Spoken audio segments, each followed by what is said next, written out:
This is a global link prepaid call from Chris, an inmate at Washington Correction Center. This call will be recorded and monitored. If you wish to block any future calls of this nature, dial 7 now.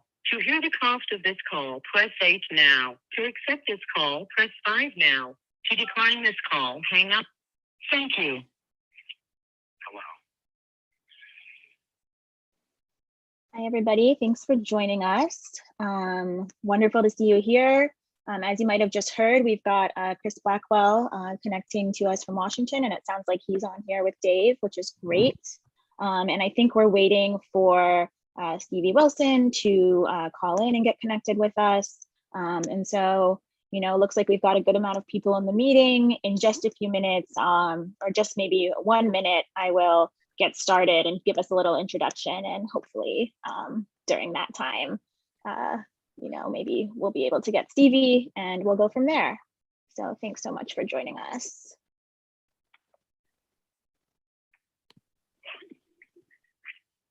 Cool. So my name is Mari Cohen. I am an assistant editor at Jewish Currents, and I'm really excited to welcome you to this event, Resisting Repression on Writing from Prison. In the United States, 1.9 million people are currently incarcerated in prisons and jails, the result of a well-funded system of policing and criminal justice that disproportionately targets those who are Black, brown, and poor. Incarcerated people are separated from their communities and from their fabric of daily life in the outside world. And they also frequently face harsh conditions on the inside that impact their physical and mental health. For example, panelists today, Stevie Wilson and Chris Blackwell, have written in Jewish Currents about prisons' abandonment of public health during COVID-19, including their failing to properly screen guards for illness and providing insufficient masks. They've written about the inflated commissary expenses required to purchase basic hygiene items and access to news and entertainment, about censorship of mail and materials, and about torturous punishments, including solitary confinement. In recent years, the Black Lives Matter movement has awakened many Americans to the harms of incarceration and has pushed more outlets to focus on publishing incarcerated writers like Wilson and Blackwell, who are best positioned to describe the conditions within prison walls and the direct experience of incarceration. But those same repressive conditions can create extra challenges for working as a writer and seeing that work to publication. Today, our panelists will talk about how these challenges impact their work and why they are pushing to resist them. So our panelists today are Christopher William Blackwell, who's a Washington-based award-winning journalist currently incarcerated at the Washington Correction Center. His work has been featured across the country in the Washington Post, Boston Globe, HuffPost, The Marshall Project, Insider, Jewish Currents, BuzzFeed, The Appeal, and more. He is currently in the process of working on a book manuscript about solitary confinement. Stevie Wilson is a Black queer abolitionist activist, writer, and organizer currently incarcerated in Pennsylvania. His work has appeared or is forthcoming in Jewish Currents, the Journal of American History, Black Perspectives, and Dazed. His work has also been anthologized. He is an editor of In the Belly and a columnist for The Abolitionist. Emily Nonko is a social justice and solutions-oriented reporter based in Brooklyn, New York. She and Rashawn New York Thomas co-created Empowerment Avenue, a collective to support incarcerated writers and artists to get their work outside prison walls and be fairly compensated for it. And so Emily will be able to speak today to the various people that she's worked with and you know, the broader experience of supporting incarcerated writers and getting their work to publication. Just to let you all know, the tech for today is going to be a little bit different than other Zoom webinars you might have attended. Chris and Stevie, due to how prisons operate, are unable to access a Zoom webinar directly. So the way that they're doing it is our Jewish Current staff members, Dana Bassett and Dave Cleon, are helping out, and Chris and Stevie are going to be calling them and will be on speaker over Zoom. So that means that at times the audio might be a little bit difficult. Also, sometimes the calls will get cut off after about 15 to 20 minutes and they'll have to call back. We're going to do our best to work with that and, switch around our questions as needed, but just giving you a heads up, and we just ask you to be patient with this. In fact, these challenges in technology are part and parcel of the exact issues that we're talking about in terms of the challenges for incarcerated writers to be able to get their work out and participate in these kinds of events. So just giving you all a heads up on that, and I really appreciate your patience. So feel free to speak up in the chat if you're having any trouble with hearing, and we'll do our best to address it. We encourage you to add questions to the Q&A box in Zoom during the event, and we'll be asking our audience questions during the conversation as time allows. And you're also welcome to turn on closed captions at the bottom of the screen if you'd like. So thanks, everybody. I really appreciate it. All right, let's get started. Just checking in. Do we have Stevie on the line yet? Yeah, I'm right here. Hi, Stevie. Great to have you. Wonderful. And I think we've got Chris, as I heard before. So let's get started. So, for the first question, I really just want to ask Chris and Stevie, and maybe we'll start with Stevie because I know you might have more of a time limit for your call. But how did you get into writing for an audience outside prison walls? Can you talk a little bit about that experience for you? Some pieces that you've worked on, kind of how that became a personal project for you. You asked me how difficult it was, or how I came to do that. How you came to do that, and how you got into that. Oh well, no. The thing is that I'm sitting here in prison, obviously, and there's a lot of discourse out there about prisoners and prison. This is a call from Pennsylvania State Correctional Institution, Camp Hill. This call is subject to recording and monitoring. There's a lot of discourse out there about prisons and prison policing and prisoners, and one of the things that was frustrating to me was being a topic of the conversation, but not being a part of the conversation.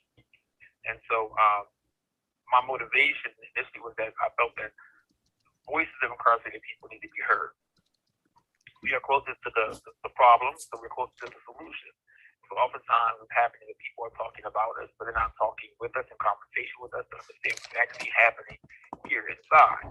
So that was my motivation for wanting to address people outside and say, listen, you listen to people behind the wall. You listen to what's happening because we know what we need and we are closest to the problem. And then it became a thing because I was really concerned also with marginalized voices, which never get heard. It was people would think a prisoner that would always be able-bodied, cis-het, black or brown male, and you would hear about people who were disabled or queer or trans or even women. You would never hear about these people and their experiences. So my work from the very beginning was intervention. It was a broader intervention that back then prison voices needed to be voices of incarcerated people need to be heard, and we need to be part of the conversation. And that these things should not discuss about us. And then it was even more specific in the sense that I wanted marginalized voices to be censored in the discussion. So that's how I got into writing and talking to people on the other side of the wall. Great, thank you, Stevie. That's excellent. Chris, I want to pass that question to you. This is a call from Pennsylvania State Correctional Institution, Camp Hill. This call is subject to recording and monitoring. Yeah, so I got started a few years ago, about 5 years ago. I was taken to solitary confinement under investigation for an infraction that I wasn't guilty of. And while I was sitting in there, I was actually, I'd been in prison for 20 years now, so I had been a little more developed and a little more understanding of working and shaping my tools into my rehabilitation. So it was an interesting experience for me because I hadn't been in solitary since I was younger and, a lot more rambunctious. And I remember sitting in there and just kind of listening to the environment and watching how things played out. And there was this 19-year-old kid in there, and I was watching how he was continuing to act out and stuff in a desperate need for attention. And as he was doing that, I was watching the way that the guards had interacted with him, and they were constantly doing cell extractions and pepper spraying him and using shock shields and stuff like that. And then I remember the first time they pulled the kid out of the cell. He was a young black man. He was around 19 years old, and he was probably 130, 140 pounds at most. And I just sat there and seen the scene of these guards cowering around him, full-grown men, and the way that he was being treated. And instead of addressing his issues of a need for attention because he had been locked in solitary for almost a year at such a young age, they just chose to abuse him. And from that sat there and I started taking notes every day. And what that ended up turning into is I wrote a book about it. And I'm still in the process. It hasn't been published. As we can all know, books are very, very difficult to get through. But it moved me, and it moved me enough to where I was like, I can do something about this. And what I can do about it is I can expose what's happening to this gentleman, because he's not the first one. He's not the last. And I myself had went through those same things at such a young age. So I understood that, being incarcerated for the first time at the age of 12. So I just wanted to show the world like what goes on and why people get out worse off than when they come in. Yeah, absolutely. And Emily, you've worked with incarcerated writers across the country to place their stories, and you've seen many of the stories that they've published and the work that they've done. Based on what you've witnessed, can you talk a little bit about, why it's important for incarcerated writers to be able to narrate their own experiences and reach us with their stories? Sure. So, I am a freelance journalist. I'm in the media industry, and I think all of us know that the media industry is not diverse. It has huge issues with readership trust, business sustainability, and we need new models. And for me, one of the core issues here is diversifying the media industry in a meaningful way. And it shouldn't mean non-impacted people telling the story of mass incarceration, which I think we've seen as the policing and prison system has exploded in this country.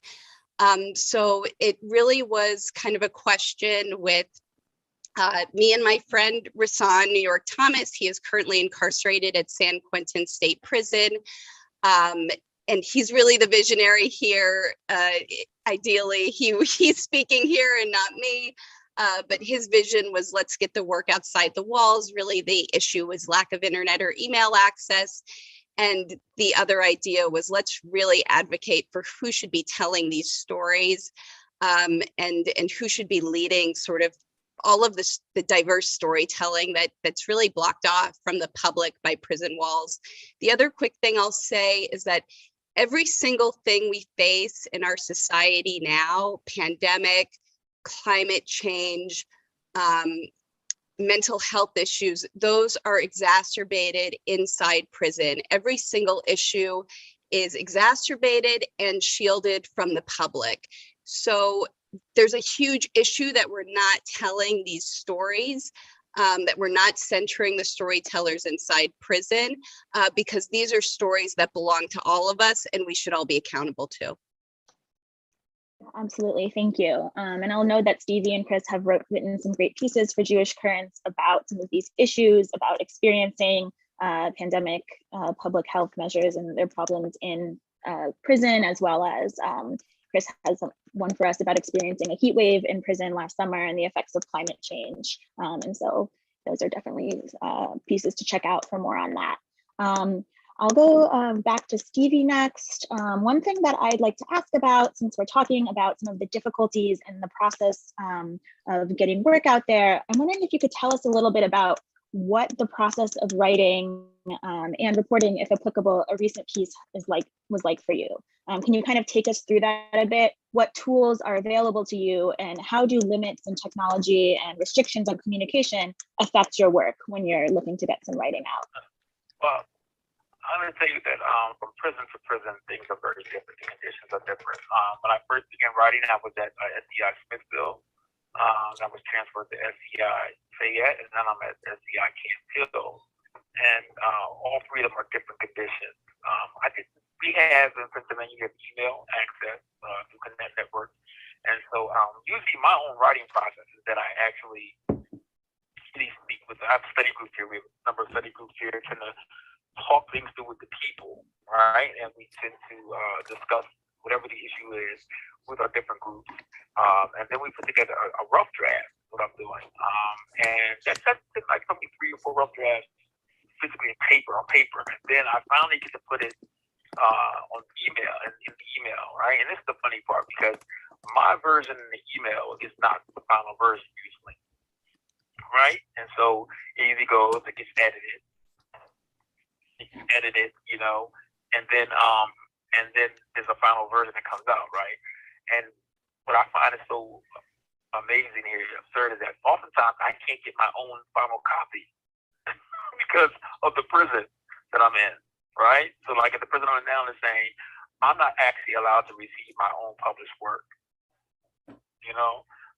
And so it's really, I have the rough draft, obviously, and I have the copies as far as in my email. As far as usually my final copies, the final articles, the essays, I don't have many of those. And then when I did have them, they were actually destroyed by some officers at SCI Fayette.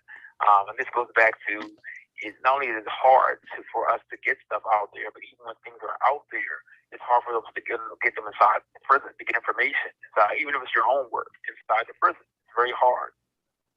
And I think that people think that's amazing. Like, wow, you can't get your own work, but that's the state of prison today. That's what we go through. That's just my process usually go. It's a very collaborative process. I have a lot of other people I'm working with. Yeah, absolutely. Thanks for noting that. That's a really important point about the ways in which you're restricted, even from getting your own published work. And Chris, would you want to talk a little bit about your process as well? So I think Stevie really touched on something that was really important there. Is it's a collaborative process.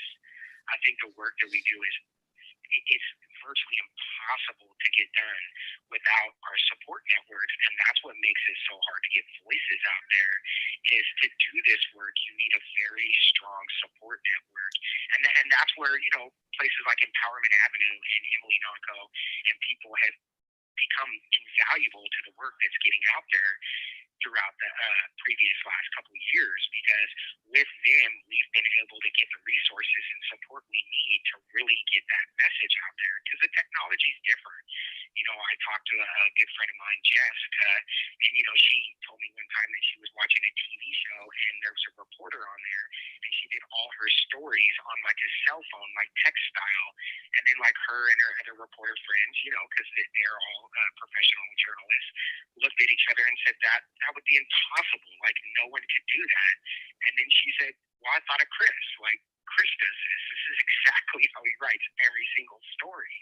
And that's the kind of space and technology that we were working with. We don't have the internet at our access. We don't have simple things like cutting and pasting. If something is sent back to me, I can't cut and paste and pull from that. I have to handwrite it and then retype it back into my player.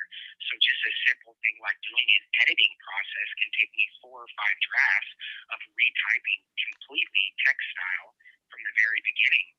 And not to mention that these services aren't cheap. So while they're extreme poor quality, they're very costly. Each email costs, we get, I think, 60 emails for $10 and things like that. So when we're doing a lot of this stuff, like it's a lot of resources are needed, a lot of funding is needed. If we need any data or any research or anything like that, interviews and things like that with people on the outside, like this work becomes extremely difficult to carry out. And we have to rely on people that are out there supporting us, and that goes with everything, with contracts and everything. So I mean, this work is so extremely restricted and limited, and it's just simply only possible with the people that we have out there that offer that support. Yeah, absolutely. Thank you, Chris. And just to follow up, I know you've worked with a lot of editors at different publications and done a lot of different type of work. Are there ways in which, working with the publications editing or public process can be difficult for you to sort of fit in with on your end? Is it, do you find it hard for people to understand how to work with you? I'm just wondering if you can talk a little bit about how it works to kind of try to work with those publications when most of their journalists are in such a different situation. Right. It's just been really difficult sometimes, but what I've been able to do, and I've been really grateful for, is a lot of editors have taken the space and time to hop on the phone, and I've been able to explain like what we go through and how it's best to work. And people that I've worked with, like Jessica at the Huffington Post, who me and her have worked together so well that we've formed like ways to streamline and process this stuff where it is a lot. You have 30 seconds remaining. And I think that's been the best way, and that's what's been so valuable, is that when editors will take the time to hop on the phone and understand how to actually make this process work, instead of just foregoing working with us and having other reporters tell our story. Great, thank you so much, Chris. And Emily, I'm going to go to you if you just want to talk a little bit about some of the issues with, communication and technology that you see working with your writers at Empowerment Avenue, even if you want to maybe describe a scenario, of what kind of communication it involves to work with a writer and help get their work to publication. I do think I'll echo what Stevie said earlier. Every facility is different. There's not a lot of cohesiveness. So sometimes you can have a rhythm. This is At one global Link prepaid call from Chris. an inmate at Washington Correction Center. This call will be recorded and monitored. If you wish to block any future calls of this nature, dial 7 now. To hear the cost of this call, press 8 now. To accept this call, press 5 now. To decline this call, thank you. Hey, Chris, I'm just talking a little bit more about what we see with other writers in the program. So yeah, it depends on facility. There's not a lot of cohesiveness place to place. It also depends on access. Chris, for example, has a tablet. We can message back and forth. Rasan does not have a tablet, so he's sending us handwritten or typed on a typewriter draft. So we have an incredible team of volunteers that has to then transcribe and create a digital copy of all of Rasan's work, and it extremely slows down sort of the output. Telephone calls, telephone access can completely range from, sorry, I've got a siren coming through here. Very limited, like 15 minutes once a week, to much more frequent. Levels of surveillance and retaliation really vary state by state, but that's something we should definitely talk about because it's a huge component to the work. And so, yeah, it's just, you have to really get creative and flexible and work in community. That's been key to this. And the final thing I'll say is our goal, we are happy to serve as intermediaries. That sort of was the vision. But like Chris was saying, we really try and push editors to learn and build capacity within their own publication, because we know we won't get to where we need to go if we, like, everyone's just depending on us as intermediaries. Our goal is to help both the writers get outside prison walls, but help publications build some meaningful capacity that they can do this on their own, and they're building direct relationships with incarcerated writers. Absolutely. Thanks, Emily. And I just do want to remind everyone that you're welcome to drop questions in the Q&A. If you have any questions, we will be referring to that during the event and might be able to ask a couple of them. So just so you know that that's there. And so one thing that we really want to make sure to cover is repression and retaliation from prison officials. Stevie, I know that this is something that you've dealt with in response to your work, your activism, your writing. Can you talk a little bit about how prison officials have responded to your work and what retaliation might look like? Can you hear me? Can you hear me? Yes, that's great. I can hear you. Okay, so what I'm saying, that initially, I can start with the FBI bill, and what happened was my reporting on the assault of another prisoner got me placed in a hole and transferred. No misconduct, just, this is what they did to me. And when I was at FBI Fayette, I was reporting on COVID. When I was reporting on COVID, I was placed in a hole again. They said that I was actually inciting a riot, an unauthorized activity, inciting a riot because I was reporting on what was happening on Rikers Island in New York, and I'm in Pennsylvania. Because I was reporting on what was happening in New Jersey, and I'm in Pennsylvania. So they were actually, it put me in a hole, and from that moment on began to really impress me as far as my email, my mail, what I could have, right? So from that point on, I was having problems with this, because of the fact that I was reporting what was going on inside. Eventually, they transferred me out to another prison. And since I've gotten here, it's gotten even worse because now it's not just about what I can send out, it's about what can come to me. So now they're repressing me even more because it's not just about them punishing me for reporting what's happening behind the wall.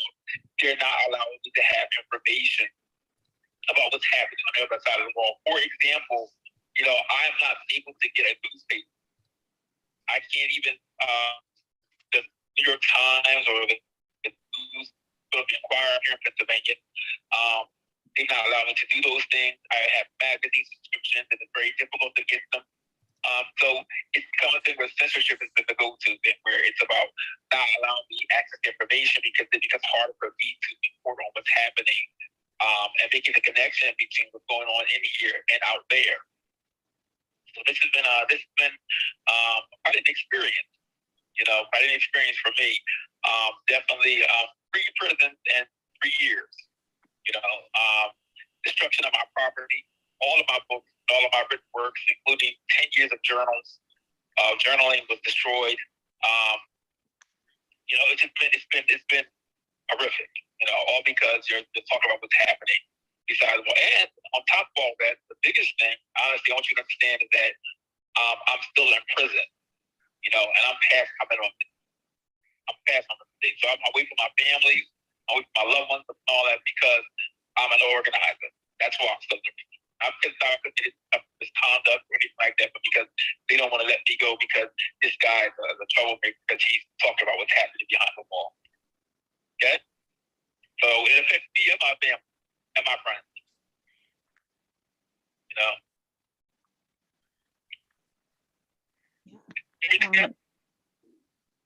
Thank you so much for sharing that, Stevie.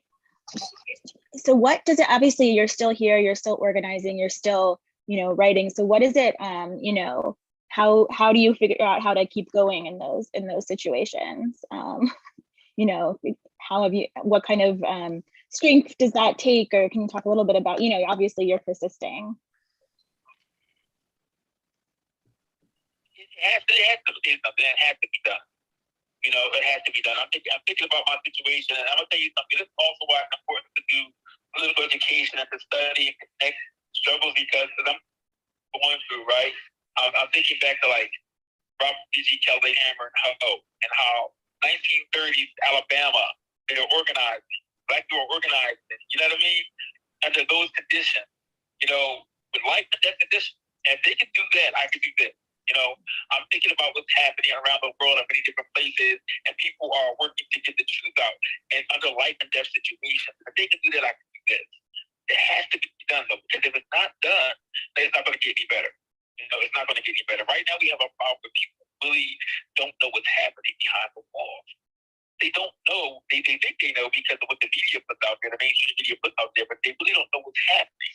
I like what Emily earlier about what's out there, the problems that are happening on the other side of the wall are exacerbated in here. Okay? And so women don't know what that looks like. They have it bad out there, understand what it's like inside of here. And the fact that how people are being treated, the conditions they're living under, somebody has to report it. And so go, that might happen. You know what I mean? And not just report what happened, but we have to work to make things better. We have to change the conditions. And the first step is actually getting people to see them and addressing them and talking about them and saying, look, this is the problem. Because a lot of us behind the walls are in pain, don't know why we're in pain. And so we're just latching out and it's lateral about it. You understand and listen. We're in pain and the guy next to you or the woman next to you is not actually the reason why you're in pain. And so part of what I'm doing is really getting the public to see what's happening, inside to see what's happening, why it's happening. Why are we in the conditions that we're in? So it has to be done, though. It has to be done. It's just my tech. That's how I look at it. Yeah, great. Thank you. And I want to ask the same question about repression and retaliation to Chris. Chris, what does that look like for you in response to your work? Yeah, thank you. So I mean, I guess like not well. I mean, I constantly face this, as do the people connected to me, like my wife Chelsea, all the time. You know, I mean, I can't think of one piece that I've written where the department hasn't called me a liar and said I'm spreading false claims, and which I've always found problematic because a lot of publishers won't force them to prove what they're saying is false and untrue, but a lot of the time that we are expected to do those kinds of things. You know, and I've been blocked from speaking at public forums. I was requested by the Chief Justice of the Washington Supreme Court to speak at a task force addressing mass incarceration and some of the issues that we face with it and how to better like change some of it and move towards a system that isn't so punitive and isn't causing so much harm. And, you know, the Department of Corrections told the Chief Justice, you know, a million reasons on why I couldn't do it, that none of them made sense and all of them were fabricated. You know, the same thing happened with House representatives on pieces of legislation, you know, that me and my wife were working on through our nonprofit Look to Justice, you know, where I was denied to speak about pieces of legislation that have direct impacts on my life and many other people's lives that are incarcerated and that have been in an carceral state for decades. You know, visit applications are denied. My wife and I have been placed under numerous false investigations. You know, mail is rejected and delayed. A lot of the time, you know, that's got research that's connected to pieces I'm working on, which delays them or makes a piece irrelevant because it was on a time structure and it needed to hit the news line and the news cycle at a certain time and it couldn't. You know, I've been threatened by guards, high-ranking guards, for using derogatory language because I call guards instead of correctional officers. I've filed public disclosures and found dozens of emails where high-ranking administrative figures were smutting my name up and my wife's name up and painting me out to be this like huge troublemaker and her to be a troublemaker and like kind of like rebel rousers within the system. You know, I've had my cell searched dozens of times. You know, the list, it just never really ends. You know, it's like where it's an ongoing thing where, you know, I'm at the mercy of my oppressors, as are all incarcerated writers. And often there really isn't anyone to hold them accountable for their actions. You know, and that's why I often say that, like, incarcerated writers are reporting from behind enemy lines. That's exactly what we're doing.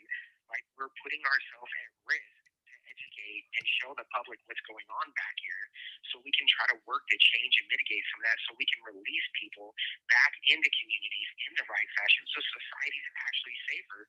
But the department doesn't want things like that. What they want is they want the system to continue to function as it does and behind, you know, for lack of a better word, behind an iron curtain, you know, where they don't have to answer to anybody and that their narrative is always a narrative that's being pushed. But that's not what's going on. What's going on is when people speak out, they get abused, they get attacked, they get targeted in weird ways, they deal with guards in passive aggressive manners and things like that. And you know, that's the problem. And the more we don't lift our voices from behind these walls throughout all the states, because the oppression looks different in every state, the worse the oppression gets and the longer it's able to continue, and the worse the effects are on society when people are released back into society. Yeah, and Chris, I want to build off something you're saying really quickly because I feel like mainstream media has really fed into the fact that prisons have allowed to function and expand without any accountability, that for so long the sort of narrative and statements from the prison administration has been taken as fact. And I talk to mainstream reporters who their beat is crime in prisons and they're not in regular communication with people who are incarcerated. They're in regular communication with prison and police officials. And so the narratives are always reflecting like these official statements. And so in this work, we're challenging this kind of cozy relationship that mainstream media has had with correctional departments, in that the narrative has been controlled for a very long time. And once you have incarcerated reporters telling the story, they start to lose that control. And that's where we see this huge blowback and fear and censorship. Right, and I'd even like to build onto that, is like, think about the times when a lot of reporters do reporting on individuals behind prison walls, and say there's a serious medical issue and that was done and someone was died for lack of receiving medical attention or something like that. What the story will be ended up being based on is what that person was in prison for.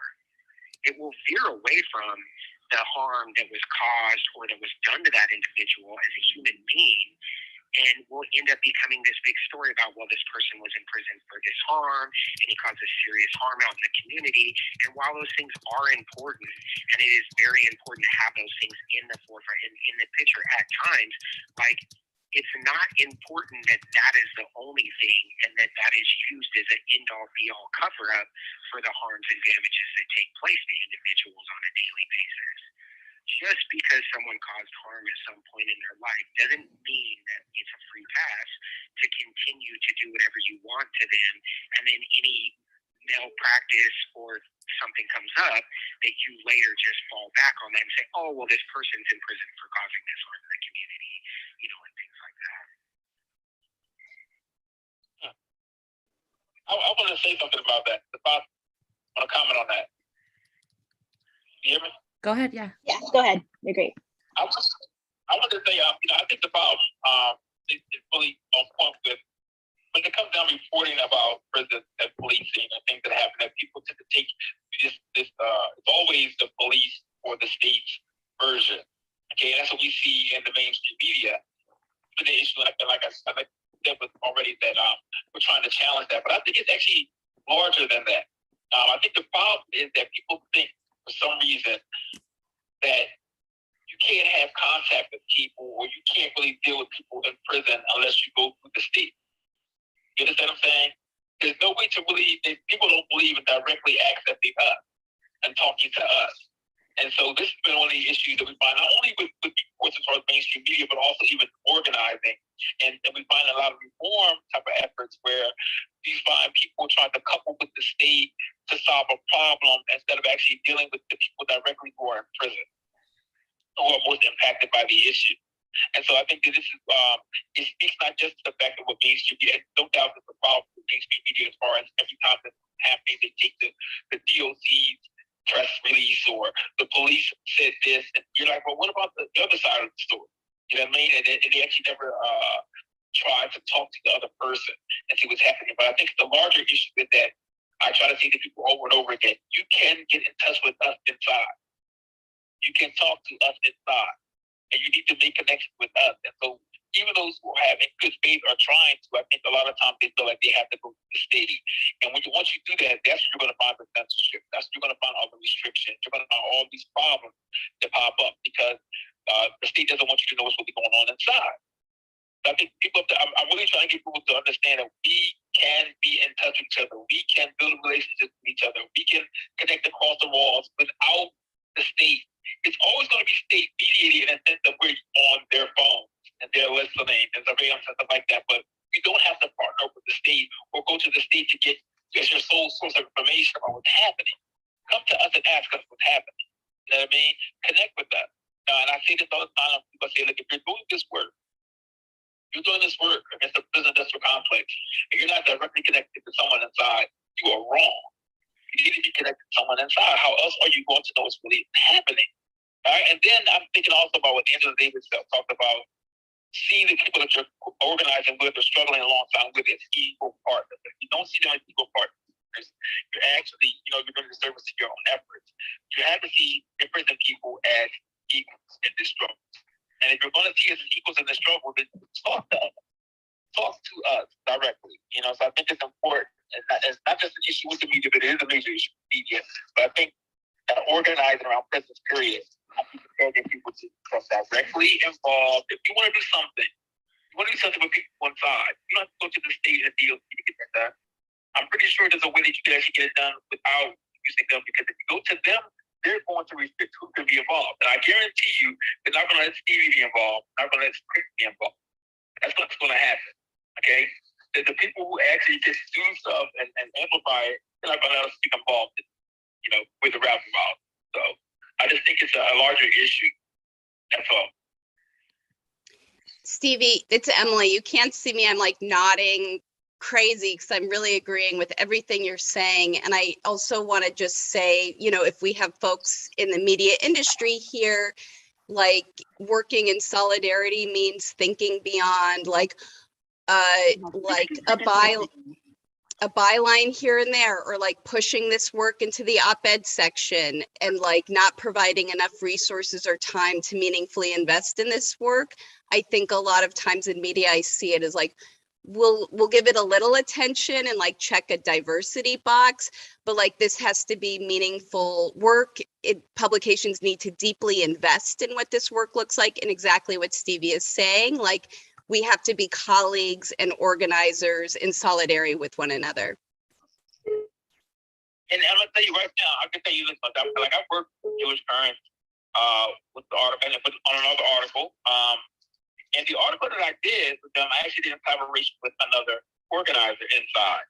And that was quite an experience. And what I tried to do as an organizer was build a capacity for people inside. And so that person actually is still writing. First time he ever wrote anything that was published. And it was a fun experience for him. And right now, like I'm working on a series of articles around parole. Okay, so I have, I'm working for this publication. We have 4 different prison organizers working on a project from all different parts of the country.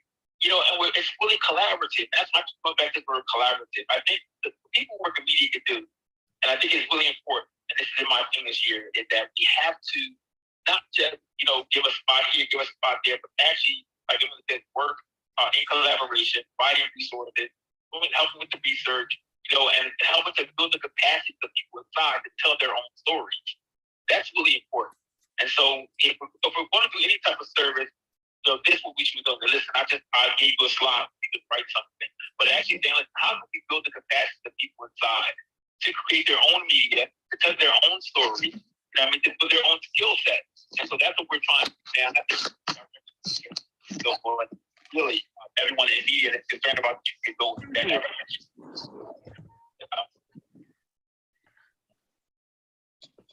Absolutely. Thank you to all of you. I think that's really helpful. And again, just thinking a little bit about how, as Stevie mentioned, it is possible to get in touch with people who are incarcerated. We're talking a lot about the difficulties here, which I think are important to note, just because if you're not familiar with these systems of communication, it can be really shocking the ways in which things are blocked off. But, Chris and Stevie and I do message, it is possible to take phone calls as we're doing here. It is possible to receive letters. And so if you are willing to be open to that and to take the time for it and to, get in touch, it's very possible. And it is something that I think Stevie's totally right, that you can't do this kind of work if you're not in touch with incarcerated people in that way. And I think thinking a little bit about how the media responds to this, I often go back to Stuart Hall's writings in the book Policing the Crisis, which is from quite a different context in the UK several decades ago, but talks a little bit about how newsrooms are structured such that like primary definers, often including the police and the state, tend to be able to dominate the coverage. And so I think that's a really useful resource for people who are interested. And so we've talked a little bit about ways in which the media can kind of improve some of its coverage, improve its working with incarcerated people. I'm curious if maybe we'll go to Chris next on this. Chris, what, in terms of audience members, maybe people who are working on the media and other organizations, but maybe even if that's not the field they're in, people who are interested in your work and want to support it, want to support what you do, what kind of, how can these readers best support you? I would say this is definitely something that's new to me, but I would say social media. Social media is like one of the strongest platforms in getting work out there so far and reaching so many. I think I've been connected through so many people. My amazing wife spends so much time running my Twitter and getting that stuff out there in the content. And because of that, like, we've been able to connect with a lot of people that naturally that just wouldn't have been possible. So I think that that is a really big platform for us if we have someone to like do that work and kind of connect with us and then do that with us. And then I think getting involved in like the social justice stuff, like, you know, helping Empowerment Avenue, like an organization like Empowerment Avenue, just the work is so much more tenable to be able to manage and do when we have that kind of support. But these kinds of organizations don't run on huge budgets and things like that. Empowerment Avenue runs off volunteer work and, you know, people wanting to do the right thing and making sure the right voices are in the right spaces, you know, and I think that that's a big one. And if you're a publisher, like, I think that it's important that you make it a point to work with incarcerated journalists if you're going to talk about these kinds of areas around criminal justice reform, social justice, and a lot of the things that Emily mentioned, that, you know, that even though we don't think that like environmental areas are like impacts for the carceral state, they are. Like, you know, we suffer from those things. We live in old buildings, you know, we live in buildings that are often found, you know, to be close to wastelands and inhabitable for most people. So, I mean, I think it's important that when we start talking about all these other areas and aspects, that publishers are willing to reach out and editors to build and form relationships with those of us that are doing this work, so we can continue to do the work and so we can really talk about what's going on in here. Yeah.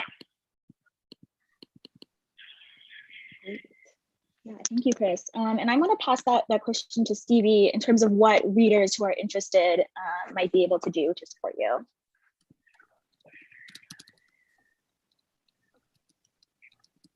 Say it again. I didn't hear it. Say it again. Oh yeah, sorry. How you've talked about, you know, ways in which the media could better support readers and people on this call who are interested in your work and want to help support what you do. What are some things they might, what are you looking for from them? Oh, well, I'm looking for more collaborative effort. That's all, as far as projects. Because once again, I'm in a mode where I'm trying to build the capacity of people inside. I want them to be able to write their own story, right? And so I need people who are already doing this, sharing their skill, you know, providing that platform. So once again, it's about getting connected with people and not just coming to us with ideas, right, or with projects, but listening to us as we have projects and ideas, right? And maybe collaborating to get things done. Like I said earlier, the parole project that we're working on is something that we thought about. We were talking about parole as a hidden driver of mass incarceration, and no one's talking about it. Or very few people are talking about parole as a driver. Parole and probation is a driver of mass incarceration. So we wanted to highlight that. We wanted to highlight the role of the parole board also in fueling mass incarceration. So we actually reached out to another the media company. Actually, we reached out to Shadow Group. Shadow Group was all with it, and so now we have a 4-part series going on with Shadow Group. But those type of collaborations are what we really need, you know. But we have people who are willing to give us space, help us with the research, you know, provide the skills, share their skills with us. You know what I mean? And actually helps us to build our own capacity. That's just like really major. Instead of us waiting for someone else to do it, you know, helping us around to create our own media. We have a journal like In the Belly, which is, you know, prison generated content about abolition. You know, and it's something, like I said, prison generated content. So once again, helping us create our own media, there's things that can happen. And then it's going to do some work with us, collaborating with us on these projects and making them true collaboration, not just, you know, a quote from, you know, a prison person here and a quote from a prison person there. Really, we're writing the story that we're a part of. We're actually, we are in charge of the direction of the material itself. So that's important to me. I think that's where we should be going. Yeah, I'll just really add quickly that we are asking that non-impacted privileged journalists actively shift power, share power, make space, and do this as a very active awareness in what this work is. It is not charity. It is not checking a diversity box. It is deeply trying to change an industry that I think we all know is very broken. Thanks, Emily. And I think that's great I just want to follow up to that with one question we've got in the chat. This comes from Jessica Schulberg, who's a reporter with HuffPost and I know has worked with Chris before. She was kind of wondering if panelists have thoughts on how to kind of change media in this way when freelance writers tend to be under incredible pressure to jump through whatever hoops the commissioning outlet throws at them. Obviously, the precarious situation of the media industry and of freelancers doesn't make this any easier. So I'm curious if you have thoughts on that, Emily. Start. This is like not a simple solution in my mind. I think I can't really justify the structure of the media industry right now in that the way that most anybody is treated, unless you're at the very, very top. I think it's an exploitative industry that we found is not sustainable as it's trying to function in a very sort of profit-focused way. So I'm sort of interested in the question of how can journalism driven by incarcerated folks, projects driven by incarcerated folks be part of entirely new outlets. And so I'm really interested in like the participatory and community journalism models that I think are gaining traction. I'm really a fan of Daryl Holliday's work out of Chicago and the Documenters Network. And I think there's people doing really interesting things that are sort of challenging ideas around objectivity, around like the journalist as like the person at the top who's telling all of the stories, and like how can we create more participatory models that are responsive to communities. So for me, my thinking is more along the lines of let's rebuild this industry and let's do it while centering the folks that have been completely left out and ignored. And so let's create the pathways for them and rebuild around those efforts.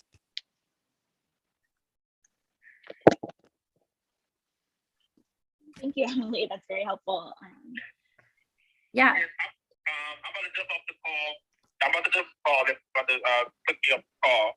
And so I just want to thank everybody for giving me the opportunity just to be a part of this and to and everyone who made it possible, including Dean Alexander and my family. It's actually helping right now with this phone call. But I just want to thank you and everyone at Jewish Currents and Chris and Emily for letting me be a part. And I hope to be able to speak to you more in depth sometime in the future. All right. Thank you so much. Thank you, Stevie. Thanks so much. It's been great to have you. All right. Thank you, Stevie. It was really amazing to have him. Stevie and I have messaged a lot on Connect Network working on his stuff, but I've never actually talked to him before. So it's been really cool for me to get to hear his voice. Chris, I want to ask a question to you that came in the chat. I think the answer to this is going to vary between different facilities, but you can speak to your experience. Cece is asking a little bit about, how much time you're able to spend online to do research, and are some sites blocked? And so can you talk a little bit about what your internet access is like?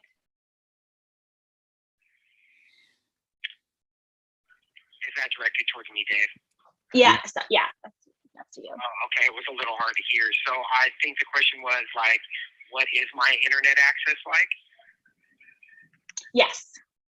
And how that affects your research. I have zero internet access in my state. Anything that I need off the internet is done by the team of individuals that support me. And so I basically have to ask and talk with them and discuss the story that we're working on. And then we will like comb the internet and things like that. And then they will send it into my JPEG player. And then it comes in through that access, which can take anywhere from 1 to 4 days to get to me. And that is pretty much the limit of my internet access. There is no internet access outside of that. And then there's even been times where the prison mailroom has found it in their power to start rejecting a lot of the stuff that was coming in from the internet. That would be research material or resources or data, and they would call it third-party communication because it was coming off the internet. So, I mean, it's internet access for us in here, and I'm sure every state is different. It is extremely difficult to get access to. We don't work with any writers with internet access, and we work with writers across the state. We have some folks with kind of like email addresses that I think are connecting to like some sort of internet, but no one that we work with has internet access. That has also been my experience whenever I've worked with or incarcerated people in Illinois, Washington, New York, Pennsylvania, and elsewhere. So that is the reality.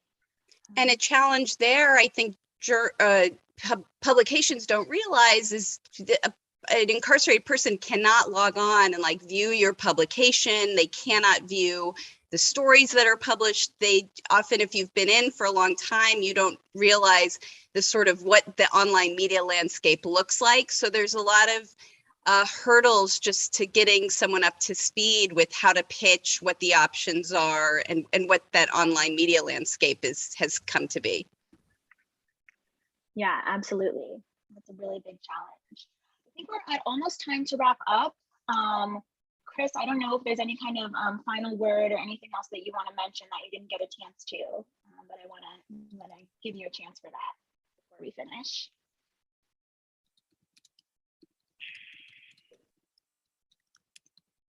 Chris? Yeah, could you hear me okay? I know. I couldn't hear. It's really hard to hear. Sorry, can you hear me now? Is that any better? A little bit. Mari is asking if you want to have any final statement about, summing up everything. So I would just say that it's just important that we take the time to import incarcerated writers. And I think whether you're an editor, whether you're a reader, a publication, there's all roles that all of us can play. And by doing that and lifting these voices and empowering these voices like we would for any oppressed area of individuals, like we can change like the narrative and the oppression that's taking place inside prisons. We can begin to reshape how power structures look like and who operates and controls the prison system into a place that can actually, while I'll never agree with the prison system being our best method of punishment and dealing with like harm that's caused in our communities, what we are dealing with now is like trying to reshape and reconstruct what we are dealing with inside that carceral state. And if we can begin to lift the voices from behind the walls, like we have a better chance at changing those things and actually making society safer. And I think it takes all of us to do this. It's extremely difficult to do this work, and just like continuing to make space is the most important thing that we can do. And just being open-minded, I think, is important. A lot of the times we just continue to judge people for the harm they've caused and never allow them to move past that harm. And I think, in a more restorative approach, when someone is taking the time, energy, and space to be accountable for the harm they've caused, I think that it's important that we let them lift out of that, because they are our community members. I mean, they are coming back to society. We are going to be a part of the community with everybody. And I think that it's important, and that journalism is doing this. Being a journalist has offered me an opportunity to share those experiences. It's allowed me to help others here that can't necessarily construct that into a written form and put that out there, but I can do that with and for them, and we can do that together, and then that better enlightens everybody about the things that go on, and I just think that we need to humanize people that are behind prison walls, and we do that by getting the voices out and really just putting our energy into that. Thank you, Chris. That's great. I really appreciate that. Can everyone hear me okay? I know my audio was weird before. Great. Well, we'll go ahead and wrap up. I really appreciate everyone's time. Thank you so much for coming and listening to Stevie and Emily talk about these really important things. Definitely hope you learned today, and that you'll kind of hopefully be interested in taking some of the actions that Chris and Emily talked about to support this work. If you want to subscribe to Jewish Currents to learn more about our future events, you can go to jewishcurrents.org. You'll see an email subscription option. To contact Chris directly, you can email ChristopherWilliamBlackwell@gmail.com. We can put this in the chat. I believe, oh, Cynthia already dropped it in. So there's some info for how to email him. He's on Twitter, Chris W. Blackwell. These are, because he has no internet access, these are accounts that his support on the outside helps him manage, and it is stuff that he sends that then can be put over email and Twitter. And if you want to add him on JPay, which is the an email service for his prison, you can use his DOC number is 813709. And so you're welcome to get in touch, and he would love to hear from you. Stevie also has Twitter at Agitate Organize, and also a blog, Dreaming Freedom. And the URL for that is abolitioniststudy.wordpress.com. Stevie also currently has a fundraiser going on to actually try to fight some of the repression that he's facing and the censorship from prison officials. He's hoping to be able to put together a lawsuit to protect his civil rights and the rights to materials that's sent to him. So if you're interested in supporting that, we've also dropped a link to the GoFundMe in the chat, and I know he'd really appreciate that. And then also for more info on Empowerment Avenue, I know that you can follow the work on Twitter at Empowerment Ave, or you can follow Emily at Emily Nonco to learn more about what they're up to and the articles that volunteers put out.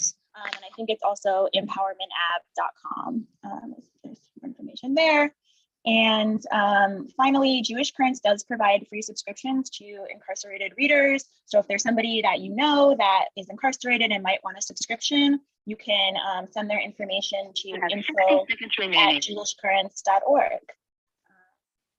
And so, yeah, thank you so much. And Chris, there's a lot of messages coming in the chat from people saying they enjoyed the panel and thanking us. And so thank you both so much for being here. Thank you to Stevie, who had to hop off. And we also want to thank Dana and Dave for helping connect Chris and Stevie to us on this webinar. Couldn't have done it without you.